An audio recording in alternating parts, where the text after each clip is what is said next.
Hi Rachel, I just wanted to make this video for you, and it's quite a special video because, believe it or not, this is the first ever video I've ever made and ever broadcast. You can go all over the internet, you can see my books, my videos, my CDs, photography, sacred geometry drawings, blogs, memes, stories that I've wrote, but I'll never put my name to it, and I've had to look into that and why, and I've never ever been able to ever do anything on video, go near TV or interviews, and I'm really appreciate and so thankful for the way that you showed up for me, that when we met, and all the things that you triggered inside of me, and all the things that I needed to look at around this sharing, all these modalities, all this knowledge, all this wisdom. And I've really been feeling into that, and that does appear to be a really huge block, which is obviously linked to my prosperity and abundance and things like that, because if I'm not in service, if I'm not sharing all this knowledge and wisdom, it's all just wasted because it's just stuck inside of me. I'm not really doing anything with it. And so I really wanted to thank you for that. And since we met and I did all that work with you, I really saw the importance that, as you said, there were your words, that many people could benefit from these modalities that I've developed over the years, to go really deep into that shadow, really deep into the trauma, and to integrate it all. I'd really love to do workshops, but again, I just got this, when it comes to it, I've got this energetic block around doing that. And when you said, when I was in your home, and I was talking to you about sacred geometry and number codes and all that sort of stuff, and you said, let's do a live, I felt the energy, the adrenaline rush, the shift in perspective, the parts taking over, and it was just no way, just no way. And it's as if the flow of information, the flow of knowledge, it's as if it's like a tap, it just cuts off. I've really sat with that. Still do need to sit with it, even while I'm doing this, video. I'm being very attentive to what I'm feeling in my body, what's coming up, what aspects are emerging in my consciousness. And so even this in itself is a healing process, and obviously I thank you for that. I always remember what I try to teach everyone with this is we're all each other's mirror, and if we understood that, we could learn so much more from each other and all interactions with everything and everyone. And these are the teachings that I really want people to experience and take them deep into, not only what I call the spiritual practices, but take them deep into the neuroscience, deep into the physiology, the consciousness, the scientific side of it. And I really do feel that is what my unique set of gifts are, weaving together mathematics, sacred geometry, quantum physics, the encodements of the universe, gematria, and bringing that in to the trauma, and bringing it into understanding conditioning and language and programming and conditioning and understanding energy and how it's all used, and actually how this hologram works, how this universe fundamentally works, what are the metaphysical laws that govern it. So I believe that if you understand those, or if I get people to understand what you are and what this is, this that we are operating in, and what's the purpose of it, it becomes more, I get it. And you see why people don't know those three things: who they are, where they are, and what they're supposed to be doing. You're kind of like just walking around lost in it all, following the outside world. So yes, the answer to those questions is I really want to be out there. I really, really, really, really can feel that loving energy abundance. I really do want to be of service to my fellow humans, the planet. I really do. I get really frustrated with myself, and then it's this Leo aspect that comes in, and you know, and I'm frightened of being big-headed, and I know it all. And then, but there is another part of me inside me that calls out and says, but you know, some fields you are an expert in, Dean, and you've got all this to share, and you know your stuff, and you've studied it inside out, and you're not stuck in one perspective, and you're not preaching anything. In fact, what I'm really keen to get across to people is what I call open-minded skepticism, you know, and that's needed. You know, don't take my word for these things. Any healing modality that I've developed, I've tried it on myself, I've tried it on others.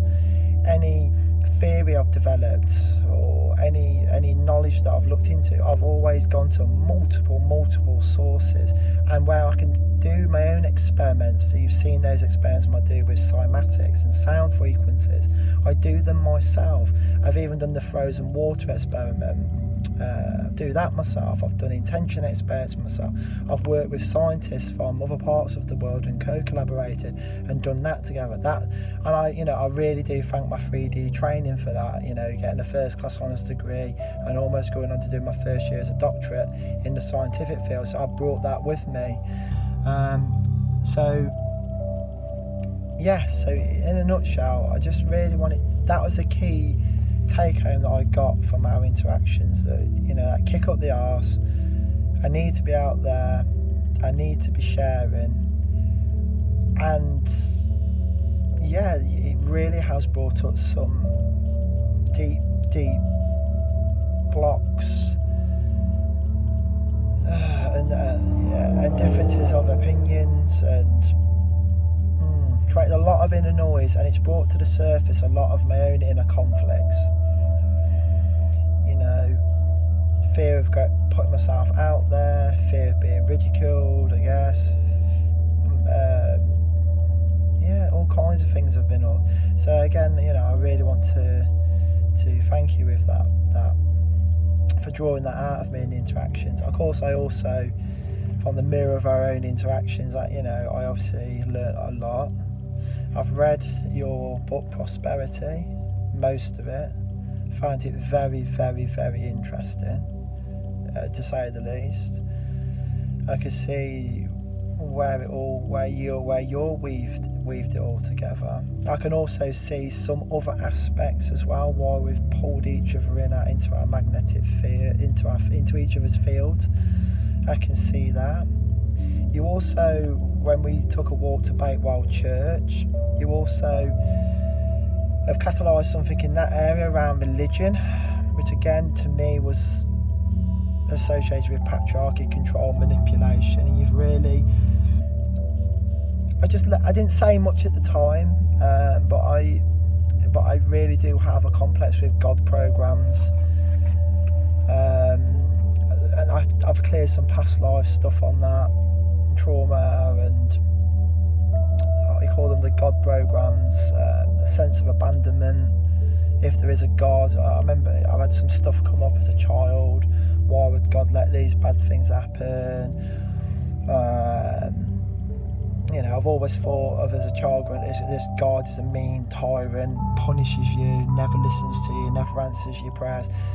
But obviously as a child I was conditioned with the white God sitting on a fluffy cloud, you know, that's what, you know, like this supreme being that listens to some, answers your prayers, that sort of thing. So you've really made me look at religion, and even though I studied it to a greater depth, and there's things I'd really like to share with you about that, especially around these numbers, especially 144, which is a code within itself, and I've studied that hugely deeply. If you look at the garden picture I gave you, the drawings there, plus the diagrams that I sent you, you'll see the importance around these numbers, and when you focus on these numbers, they give you interesting answers about the universe and the constructs and things like that. So yeah, that'd be an interesting topic I'd like to look at with you, and more into the symbology and the sacred geometry and the deeper meanings, and just how far this goes back into history and antiquity. You know, we're talking 40,000 years of human history, which again, I've studied that. I spent 2 years alone just meeting people, archaeologists, archaeoastronomers, and, you know, just studying all the monuments of the world: Stonehenge, Teotihuacan, Peru, Machu Picchu, Easter Island, all the ancient monuments and the religions of the world. So I spent a lot of time, years, and about 2 years spent studying that alone, and understanding how and why all these numbers weave through it all. You know, number 144, 216, 72. And one of the keys to all of it is that they all add to 9. And that's what I'll give you, that massive clue before we meet again, is focus on all the numbers, all the angles, all of them. They all add to 9. So 1 plus 4 plus 4 is 9. 2 plus 1 plus 6 is 9. 1 plus 0 plus 8 is 9. You know, that's what it's all about. Well, it's not what it's all about, but it's a major kit, and that's why they crop up in all major religions and threads from all over the world, is because it was a knowledge that predated the present human civilization that we find ourselves in, and that's why it's in and scattered all over the world. But the same numbers keep weaving up, you know, 72 archangels, that sort of thing. But anyway, I do tend to ramble on. This is the first ever video I've done. Don't share it. This is not for you to share. This is just really to see what this triggers up for me. And yeah, just letting you know that I really want to share all this information and knowledge and wisdom and healing. I had a really good dream, really vivid dream, that me and you was co-hosting a workshop. We had the sacred geometry laid out in crystal, so I'd done a really big crystal grid in the centre of the room. We got all the geometry right, we organised the masculine and the feminine, we come together as a constellation of souls. I took everybody through the process of how that had happened and how the field had brought us together. And our teachings, which I feel of all the people that in I call the spiritual circles that I'm worked with, you're one of the few that actually embody these teachings, that everything's a mirror, push nothing away. You know, all this crap about toxic people, you know, look at what I did for you with Boris and all the other characters on screen. Like, they all just took you back to childhood trauma, or trauma with your brothers, or unresolved conflict with your nan and your grandmother. And that's what I feel, that all this too intensive light working, push this way, get loads of longer serve you, all that sort of stuff, is they're missing the gold. And then they wonder why stuff keeps showing up, because it's not showing up against them, it's showing up for them. And that's what I really saw in this workshop, me and you doing. You bringing the feminine aspect, me bringing in the masculine energy, and bringing those teachings together, and really holding small groups. So once people are empowered in that way, and they start to do the inner work and pull back from the outer work, I do believe that's one of the keys to your 144.5. That's what people need to do, the inner work, that kind of inner work. So they need to know that, and really get it and feel it and experience in an organic, visceral way, that that's truly what's going on, that the outer world is nothing more than a holographic projection that we ourselves are projecting from within to without. And then we're co-creating with other souls with similar projections and trajectories, and that's why at 7.5 billion people, it's you and me talking on this video, because our souls have weaved that synchronicity, that frequency coherence. It's how that field works that has brought us together. So I'll let you get on with the rest of your evening. Let me know what you think of the video. And just what's been said. And so of course, you're welcome down to our house anytime. It'd be really nice to see you come down. You can stop at ours one night, or you can stop in a B&B local. There's absolutely loads to do in this area. The Malvern Hills, we've got the Welsh Mountains, all literally within a 15-minute drive. We've got the Forest Inn, we've got some beautiful cathedrals, we've got quite a lot, some nice Worcester's a beautiful city to go out, lovely cathedral, loads of places to eat, and of course we're halfway between here and Glastonbury and Stonehenge and Avebury and all that sort of stuff, which I was at the weekend. So yeah, it'd be great to come down, but also equally, I don't mind coming up to Bakewell. It's again a beautiful part of the woods. I used to live near Swadlincourt, so not too far away from you. So I like the Peak District as well. So I don't mind coming up to either. So either way, however it flows, however this flows, I'm enjoying the reflections rolled in for each other. I've got lots more to share with you, and I look forward to seeing you soon. So bye.